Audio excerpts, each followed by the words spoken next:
नमस्कार दोस्तों, block bytes में आपका स्वागत है। इस वीडियो में मैं सोलाना के रीसेंट कंजेशन प्रॉब्लम या नेटवर्क प्रॉब्लम के बारे में बात करूंगा। ये वीडियो बनाने के पीछे काफ़ी सारे रीजंस हैं मेरे। पहला रीज़न तो ये है कि मैं सोलाना पसंद करता हूँ। पिछले कुछ महीनों से मैं सोलाना को काफ़ी फ्रीक्वेंटली यूज़ कर रहा हूँ। मुझे सोलाना का इकोसिस्टम बहुत सिंपल और यूज़र फ्रेंडली लगता है। इथीरियम और लेयर टू से कंपैरिजन से ये बहुत आसान है। दूसरा, सोलाना हर समय कंट्रोवर्सी में रहा है।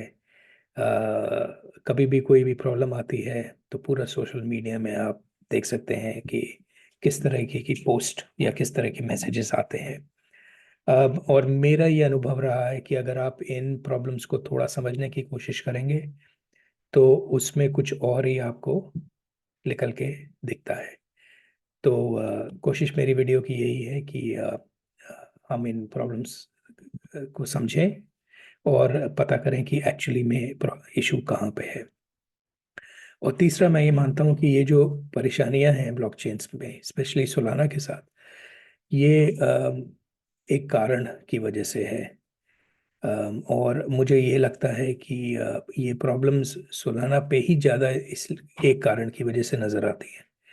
और ये प्रॉब्लम्स की वजह से मुझे ऐसा लगता है कि सोलाना एक और अच्छा ब्लॉकचेन और एक अच्छा बेहतरीन ब्लॉकचेन बन के आएगा, उभरेगा।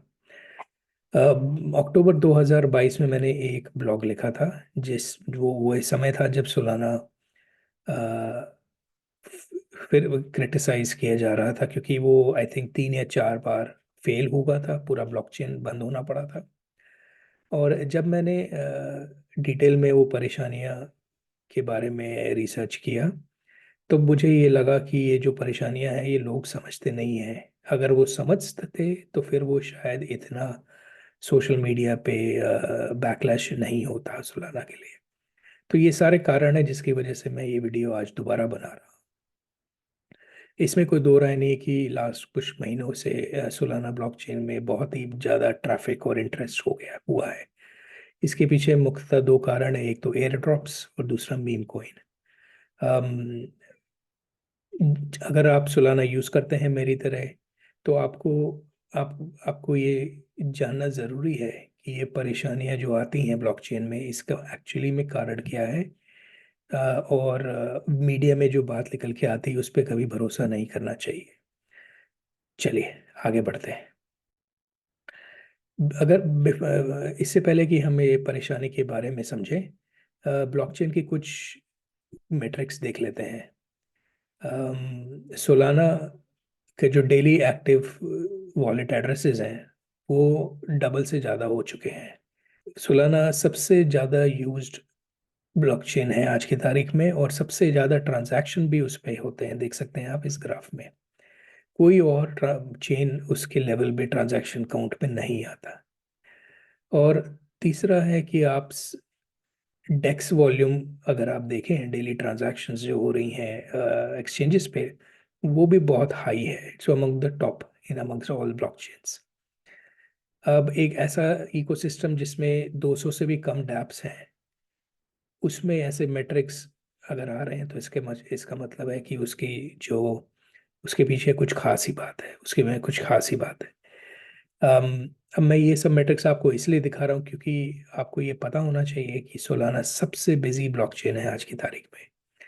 और जैसे कि सबसे बिजी हाईवे पे एक्सीडेंट्स होने की संभावना सबसे ज़्यादा होती है और उसको सबसे ज़्यादा मेंटेनेंस और अपग्रेड की ज़रूरत पड़ती है, वही सिचुएशन सोलाना के साथ भी है। अब ये बैकग्राउंड के साथ हम अब इशू जो है अभी उसके बारे में जानने की कोशिश करते हैं। मार्च की शुरुआत में सोलाना पे बहुत सारे मीम कॉइन्स बनने शुरू हुए। उनका जो ब्लॉकचेन स्कैनर है या एक्सप्लोरर है, सोल स्कैन, उस पर अगर आप ये ग्राफ देखेंगे तो उसमें आप देख सकते हैं कि डेली जो टोकन्स बन रहे थे कितने ज़्यादा बनने शुरू हो गए थे। कुछ कुछ दिनों में तो आप देख सकते हैं कि 8,000 से भी ज़्यादा मीम कॉइन्स टोकन एक दिन में बने। अम, इसके कारण नेटवर्क पे बहुत ज़्यादा एक्टिविटी स्टार्ट हो गई। और ये जो डायग्राम अब है ये आपको बताता है कि इशू कहाँ पे और कैसे हुआ। आप ये देख सकते हैं कि जो ट्रेडिंग बॉट्स है, क्योंकि मीम कॉइन्स को ट्रेड किया जाता है, जल्दी से बेचा जाता है, जल्दी से खरीदा जाता है, जल्दी से बेचा जाता है। तो उस पे जो बॉट्स हैं वो हजारों की संख्या में ट्रांजैक्शंस बेचते हैं। और ये जो ट्रांजैक्शंस हैं उसके कारणवश आप और मैं जो नॉर्मल यूजर्स हैं, अगर हम कल कुछ स्वैप कर रहे हैं या किसी को जो क्या कोई टोकन खरीदने की कोशिश कर रहे हैं, तो हमारा ट्रांजैक्शन डिले हो जाता है या अटक जाता है। अब इसमें जानने की ये ज़रूरी बात है कि ये जो ट्रांजैक्शन का जो प्रॉब्लम है, ये ब्लॉकचेन तक पहुंच ही नहीं पाते हैं, उससे पहले ही ये ट्रांजैक्शंस ड्रॉप हो जाते हैं या सिस्टम से बाहर निकल जाते हैं। तो इससे तो पहली बात ये समझने में आती है कि ये सोलाना ब्लॉकचेन का इशू नहीं है। ये इशू जो है ये उससे पहले नेटवर्क पे जो नोड्स हैं या नेटवर्किंग की जो यूजर्स और आरपीसी नोड्स के बीच में जो नेटवर्क है, ये सब प्रॉब्लम वहीं पे आ रही है। ठीक है। और तो ये पहली बात है। दूसरी बात एक है जो थोड़ी सी टेक्निकल बात है बट जानना ज़रूरी है। दो टाइप के ट्रांजैक्शन इश्यूज होते हैं, एक तो फेल्ड ट्रांजैक्शन होता है और एक ड्रॉप्ड ट्रांजैक्शन होता है। तो चूंकि यहाँ पे एप्लीकेशन ट्रांजैक्शंस ब्लॉकचेन तक पहुंच ही नहीं पा रहे हैं, उससे पहले ये सिस्टम से निकल निकल जाते हैं बाहर, तो इसको बोलते हैं ड्रॉप्ड ट्रांजैक्शन। और ट्रांजैक्शन फेल तब होता है जब वो एक्चुअली में ब्लॉकचेन तक पहुंच जाता है और ब्लॉकचेन डिसाइड करता है कि कुछ कारण की वजह से ये ट्रांजैक्शन प्रोसेस नहीं किया जा सकता है, इसलिए उसको फेल कर दिया जाता है। जैसे कि अगर आप कुछ ट्रांजैक्शन या कुछ टोकन अपने दोस्त को देना चाहते हैं या आप कुछ टोकन खरीदना चाहते हैं, अब वो ब्लॉकचेन तक जाता है और ब्लॉकचेन ये पता लगता है कि आपके पास वो टोकन्स नहीं है, राइट। तो वो ट्रांजैक्शन तो प्रोसेस कर देगा बट वो फेल्ड ट्रांजैक्शन हो जाएगा। तो ये आपको ये जो दोनों के बीच में जो डिफरेंस है ये समझना ज़रूरी है। ओके, तो अब हमको प्रॉब्लम के बारे में कुछ तो पता लगा।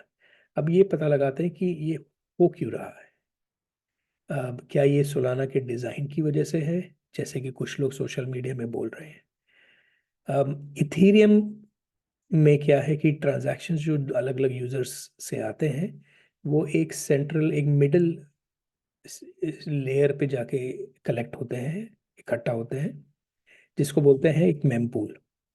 अब वहां पे इकट्ठा होने के बाद इथीरियम धीरे धीरे वहां से ट्रांजैक्शन, इथीरियम के जो वैलिडेटर्स हैं वो वहां से वो ट्रांजैक्शंस उठाते हैं और उनका ब्लॉक बनाते हैं। सोलाना में ये मिडिल लेयर नहीं है, इसलिए वो बहुत सारे हजारों की संख्या में ट्रांजैक्शन डायरेक्टली प्रोसेस कर सकता है ब्लॉकचेन के साथ। ये डिज़ाइन है सोलाना का, इसलिए है क्योंकि वो हाई स्पीड ट्रांजैक्शंस प्रोसेसिंग कर सके। अम, पर इसमें अब आपने देख ही लिया है कि अगर ये बहुत सारे ट्रांजैक्शन एक साथ आ जाएं सिस्टम में, तो ये वाली प्रॉब्लम शुरू हो सकती है, और जो कि हो गई है। तो क्या इसका ये मतलब है कि सोलाना को अपना डिज़ाइन चेंज करके वो मिडिल वाली लेयर ऐड कर देनी चाहिए, जैसे कि कुछ लोग सोशल मीडिया में बोल रहे हैं? उससे प्रॉब्लम सॉल्व हो सकती है, बट उससे ये भी होगा कि सोलाना स्लो हो जाएगा, जो कि मेरे को नहीं लगता कि ये करेक्ट सोल्यूशन है इस प्रॉब्लम का। अब इसका सोल्यूशन पता करने के लिए पहले तो हमको ये देखना पड़ेगा एग्जैक्टली किस चीज़ में ये परेशानी हो रही है। तो हम थोड़ा सा और डीप जाते हैं। अगर आप ये डायग्राम देखें तो इसमें दिया हुआ है कि यूज़र का ट्रांजैक्शन कैसे कैसे ब्लॉकचेन तक पहुंचता है। तो यूज़र का ट्रांजैक्शन वॉलेट के थ्रू, जैसे आप कुछ अगर कनेक्ट करते हैं या कुछ ट्रांजैक्शन करने की कोशिश करते हैं, तो पहला जो हिट है वो आता है आरपीसी नोड्स पे। RPC nodes blockchain specific software उन पे इंस्टॉल्ड होता है और वो सॉफ्टवेयर ही इन ट्रांजैक्शंस को आगे एक्सेप्ट करता है और आगे भेजता है। सो अगर एथीरियम का नोड होगा तो एथीरियम का क्लाइंट सॉफ्टवेयर इंस्टॉल्ड होगा, और सोलाना, एक्सक्यूज मी, सोलाना का नोड है तो सोलाना का क्लाइंट सॉफ्टवेयर उस पर इंस्टॉल्ड होगा। अब अभी तक हमने जो समझा है, अगर आप ग्रीन एरो देखें तो परेशानी इस एरिया में है। कि यूजर्स और आरपीसी नोड के बीच में ही ये ट्रांजैक्शंस ड्रॉप हो रही हैं, तो आरपीसी नोड पे ट्रांजैक्शन ड्रॉप हो जाती है, आगे ही नहीं बढ़ती। अब ऐसा क्या है वो नोड पे या उस क्लाइंट सॉफ्टवेयर में जो ये परेशानी कर रहा है? अब ये जो सॉफ्टवेयर का पार्ट है, ये जो हिस्सा है, इसका नाम है क्विक। ये एक कोड है, ये एक सॉफ्टवेयर है जो गूगल ने ओरिजिनली लिखा था हाई स्पीड ट्रांजैक्शंस के लिए, और जो सोलाना ने अपने ब्लॉकचेन में यूज़ किया है। अम, इसके बारे में डिटेल में बताते हैं मर्ट, जो कि हीलियस लैब एक आरपीसी नोड प्रोवाइडर है सोलाना का। वो अपने ट्विटर पोस्ट में एक्सप्लेन करते हैं। वो पहले तो ये बोलते हैं कि ये डिज़ाइन इशू नहीं है, ये एक इम्प्लीमेंटेशन इशू है। हमने पहले देख ही लिया है कि ये डिज़ाइन इशू, इसका डिज़ाइन, सोलाना के डिज़ाइन से कोई मतलब नहीं है। पर इम्प्लीमेंटेशन का क्या मतलब है? अब वो ये समझाते हैं कि देखिए, डिज़ाइन और इम्प्लीमेंटेशन में फ़र्क ये है कि अब गाड़ी समझिए। गाड़ी के डिज़ाइन में अगर आप बोले हैं तो क्या फंडामेंटल चीज़ है? गाड़ी में 4 टायर होने चाहिए, एक स्टीयरिंग व्हील होना चाहिए, एक इंजन होना चाहिए, ब्रेक होनी चाहिए, और कुछ 2-4 चीज़ें और। ये तो डिज़ाइन हो गया। पर अलग अलग गाड़ियां या कंपनियां इसी डिज़ाइन को लेकर अपनी खुद की गाड़ियां बनाती हैं।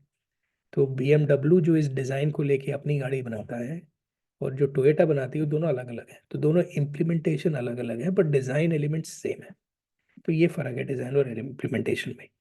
अब वो आगे बोलते हैं कि जो क्विक है, जो सॉफ्टवेयर है, उसका जो इम्प्लीमेंटेशन है, उसमें परेशानियां हो रही हैं। तो ये थोड़ी सी डिटेल बात है। अब इसके अंदर जाने की ज़रूरत नहीं है कि भैया ऐसा क्या इम्प्लीमेंटेशन था जिसकी वजह से ये परेशानी हो रही है। पर इतना समझने की कोशिश कीजिए कि अभी तक हमने जो देखा है कि पहली बात तो ये सोलाना ब्लॉकचेन का इशू नहीं है, क्योंकि ट्रांजैक्शंस ब्लॉकचेन तक पहुंच ही नहीं पा रही है। ठीक है। दूसरा, ये सोलाना के ब्लॉकचेन के डिज़ाइन का इशू भी नहीं है, जैसे कि हमने समझा पहले। और तीसरा कि ये एक क्विक जो है सॉफ्टवेयर क्लाइंट का जो हिस्सा है, उसकी इम्प्लीमेंटेशन या उसमें कुछ परेशानी है जिसकी वजह से ये इशू आ रहा है। तो अब जब आप ये बात समझ चुके हैं, तो हम्म, आपको ये महसूस होना चाहिए कि देखिए, जो इन्फॉर्मेशन आपको सोशल मीडिया में मिल रही है वो गलत है। और जैसे कि मैंने शुरुआत में बोला था कि जो परेशानियां या जो प्रॉब्लम्स होती हैं वो मिसअंडरस्टूड होती हैं। ये भी वही ये इसमें भी आप ये देख सकते हैं कि लोगों ने बिना सोचे समझे, जैसे बोलते हैं क्रिप्टो में फंड फंड फैलाया है अराउंड द प्रॉब्लम। ठीक है। और मेरा इंटेंशन और मेरा ये वीडियो करने के पीछे का जो कारण था वो यही था कि आप लोग जो भी ये वीडियो देख रहे हैं वो समझें कि एक्चुअली में क्या कारण है इस परेशानी का। ये ब्लॉकचेन का इशू नहीं है। अच्छा, चलिए। बट इशू तो एंड यूजर को फिर भी आ रहा है। तो अगर ये ब्लॉकचेन का इशू है या नहीं है, एंड यूजर को किससे कुछ मतलब नहीं है। वो तो भैया अपना वॉलेट खोल रहा है और ट्रांजैक्शन करने की कोशिश कर रहा है, और वो ट्रांजैक्शन नहीं हो रहा है। तो यूजर के पर्सपेक्टिव से ये सोलाना का ही इशू है। ठीक है। तो अब ये देखते हैं कि चलिए, ये सोलाना का इशू जो कि सही बात भी है, पर सोलाना कर क्या रहा है इसके बारे में, अब वो समझ लेते हैं। अब क्या है कि सोलाना का जो कोर टीम है और जो सोलाना की जो एप्लीकेशन, जिस जो अलग अलग एप्लीकेशन, उनकी अलग अलग टीम होती है। एप्लीकेशन टीम्स अपने लेवल पे कुछ फिक्सेस बना रही हैं, जैसे कि जुपिटर एप्लीकेशन है, G2 है, एनजो है। वो अपने ही एप्लीकेशन लेवल पे कुछ कुछ छोटे छोटे फिक्सेस या वर्क अराउंड लेकर आ रही हैं। क्योंकि क्या है कि ये जो ट्रांजैक्शन जो ड्रॉप हो रहे हैं, इसमें आप और हमारे ट्रांजैक्शंस तो हैं ही, बट वो वाले ट्रांजैक्शंस भी हैं जो एप्लीकेशंस यूज करते हैं, जैसे कि ओरेकल फीड्स। तो वो ट्रांजैक्शंस भी ड्रॉप हो रही हैं, तो एप्लीकेशंस के बाद जो लेटेस्ट इन्फॉर्मेशन वो आ ही नहीं रही है। तो एप्लीकेशन लेवल पे जो डेटा है या जो उनकी प्रोसेसिंग हो रही है वो एप्लीकेशन, वो डेटा को लेकर वो खराब है, गलत हो रही है। तो एप्लीकेशंस को अपने लेवल पे कुछ ना कुछ वर्क अराउंड ढूंढ रहे हैं ये सब। दूसरा, कोर टीम जो है वो खुद एक डिटेल्ड ब्लॉग निकाल के लेकर आई थी, जिसमें उन्होंने कुछ स्टेप्स बताए थे जिससे कि डैप्स ये प्रॉब्लम सॉल्व कर सकती है। और साथ ही साथ उन्होंने उसी ब्लॉग में ये बोला कि वो एक सोलाना का जो कोर प्रोटोकॉल है उसमें एक अपग्रेड करेंगी अप्रैल के मिड में। अ, और तीसरा, जो नया सोलाना का क्लाइंट है, फायर डांसर, जो कि तीसरा क्लाइंट होगा अब, वो डेवलपमेंट में है। और उसमें जो क्विक का वर्जन यूज किया गया है, उसमें ये कहा जाता है कि ये कंजेशन इशू नहीं आएगा। पर फायर डांसर अभी दूर है, और वो ईयर एंड तक ही रिलीज हो पाएगा। ठीक है, तो ये सब जानकारी के बाद आपको अब पता है कि जो कम्युनिटी है और जो सोलाना के जो डेवलपर्स हैं वो लगे हुए हैं दिन रात ये प्रॉब्लम को सॉल्व करने के लिए। एक इंटरेस्टिंग पोस्ट मुझे नज़र आई जिसमें कि पॉकेट नेटवर्क जो कि एक डिसेंट्रलाइज नोड ऑपरेटर है, उन्होंने ये देखा कि अगर आप अपने वॉलेट या डेक्स या डैप के जो नोड्स हैं उसको रिप्लेस कर दें पॉकेट नेटवर्क के साथ, तो आप ये प्रॉब्लम्स को सरकमवेंट कर सकते हैं या बाईपास कर सकते हैं। और ये उनकी वो पोस्ट है जहां उन्होंने डिटेल में इसको एक्सप्लेन किया है। एंड यूजर के लिए अनफॉर्चुनेटली क्या है कि वॉलेट्स जो हैं सिर्फ बैकपैक को छोड़कर और कोई ऑप्शन आपको नहीं देता है आरपीसी नोड बदलने के लिए। तो अगर कोई वॉलेट डेव्स हैं जो ये इस बात को समझते हैं या जो उन्होंने, आई एम श्योर उन्होंने वो मैसेज देखा होगा, तो अगर वो ये सेटिंग डाल दें तो कल को अगर इस टाइप का मैसेज दोबारा इस टाइप का इशू आता है तो फिर यूजर्स अपने लेवल पे भी इसको सेटिंग को चेंज करके प्रॉब्लम को बाईपास कर सकते हैं। चलिए, तो अभी तक हमने बहुत सारी जानकारी ले ली, समझ ली, बट ये सब डिटेल में जाना बहुत ज़रूरी है होता है, क्योंकि अगर आप सोशल मीडिया की ही बातों पे विश्वास करने लगेंगे तो फिर आपको ऐसा लगेगा कि भी सोलाना ठीक ब्लॉकचेन नहीं है, उसमें परेशानियां हैं, बहुत सारी इश्यूज होती हैं और वो किसी काम का नहीं है। पर जैसे कि अब होपफुली आपको सब समझ में आ गया होगा कि ये जो दिखता है वो असलियत नहीं है। उसके लिए थोड़ा सा डीप जाना पड़ता है, थोड़ा सा रिसर्च करना पड़ता है, सही सोर्सेज पे जाइए, थोड़ा सा टाइम स्पेंड कीजिए, समझिए इशू को और फिर अपने आप सिचुएशन को एवेलुएट कीजिए।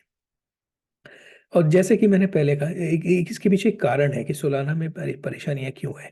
पहला तो सबसे ज़्यादा इस्तेमाल करने वाला ब्लॉकचेन है, जैसे कि हमने मैट्रिक्स में देखा। ठीक है, तो और इस ट्रैफिक की वजह से और उसका जो यूनिक डिज़ाइन है, ये प्रॉब्लम्स आपको किसी और ब्लॉकचेन में नहीं नजर आएंगी। ठीक है, तो कंपेयर करना ही गलत है मेरे हिसाब से कि इथीरियम का डिज़ाइन डिफरेंट है, इथीरियम के मैट्रिक्स वॉल्यूम सब डिफरेंट है, उससे कंपेयर करने का कोई मतलब नहीं है।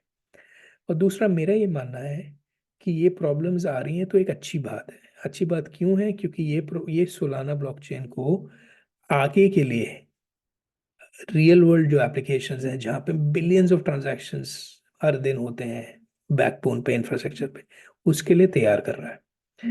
ठीक है, अब ये मैं अकेला नहीं बोल रहा हूँ। पिछले साल आपने देख ही लिया है कि वीज़ा और स्विफ्ट जैसी बड़ी बड़ी कंपनियों ने सोलाना और इथेरियम पे क्रॉस चेन पेमेंट्स का पायलट किया था। उन्होंने सोलाना को इथेरियम से एक बेहतर ऑल्टरनेटिव के रूप में भी माना है। और हाल ही में कुछ दिन पहले एक ब्लॉग का एक ये आर्टिकल आया था जिसमें कि बर्नस्टाइन करके एक रिसर्च एंड ब्रोकरेज फर्म है, उन्होंने ये बोला है कि Solana is leading the battle in payments, meaning वो उसके आसपास कोई नहीं है, वो पेमेंट्स के मामले में लीडिंग ब्लॉकचेन इंफ्रास्ट्रक्चर है। ये बात आप समझ लीजिए। तो अगर सब लोग, ये जो बड़ी बड़ी वेब टू कंपनीज हैं, ये सब क्यों नहीं परेशान हो रही हैं कि सोलाना में ये इशू आ रहा है या कंजेशन आ रहा है, हम श्योर वो देख रही होंगी। बट वो ये जानती हैं कि ठीक है, ये सब टीदिंग इश्यूज होते हैं, जैसे कि जो शुरुआत के जो इश्यूज हैं, एक बार इस ब्लॉकचेन और ये जो इंफ्रास्ट्रक्चर है ये थोड़ा सेटल हो जाए, ये प्रॉब्लम सॉल्व हो जाए, धीरे धीरे करते करते वो उस लेवल तक पहुंच जाएगा जहां तक वो एक्चुअली में एक रियल वर्ल्ड इंफ्रास्ट्रक्चर, जो एग्जिस्टिंग इंफ्रास्ट्रक्चर है उसको रिप्लेस करने की क्षमता रखता है। तो आशा करता हूँ आपको ये वीडियो पसंद आया होगा। लाइक और सब्सक्राइब करें, शेयर करें, और आपसे मुलाकात होगी अगले हफ्ते। नमस्कार।